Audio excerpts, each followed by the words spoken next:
hands open, it gets infected, you get dropped. Make sense? Yes, sir! The first female platoon of Marine recruits at San Diego is isolated for 2 weeks after one recruit tested positive Sunday for COVID-19, says their commander, Captain Ashley Sands. It doesn't really change our training. They're still required to do all the same graduation requirements, like swim qual, for instance, this week.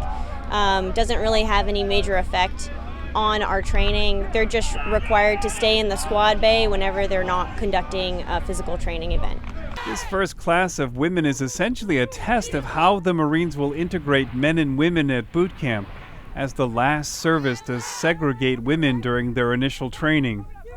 For now, they will have to limit training with other units. It's not disappointing, I guess. We're used to things like this happening where the recruits occasionally will test positive for COVID, and we're required to just adjust fire and make sure that we conduct all the training necessary for them. In the years since the pandemic began, the Marines added 2 weeks of isolation before the start of boot camp in an attempt to create a COVID-free bubble around the recruits. Still, this is not the first case of COVID among West Coast recruits. At the moment, recruits aren't receiving the vaccine.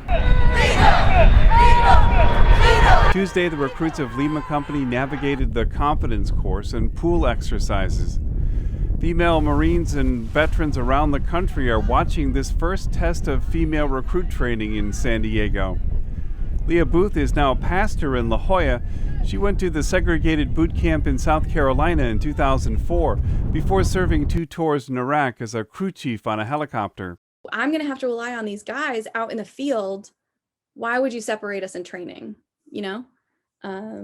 So I hope that they integrate sooner rather than later, honestly. Lima Company is in week 4 of the 13-week boot camp. Soon, their training moves north to nearby Camp Pendleton as they move closer to becoming U.S. Marines. Steve Walsh, KPBS News.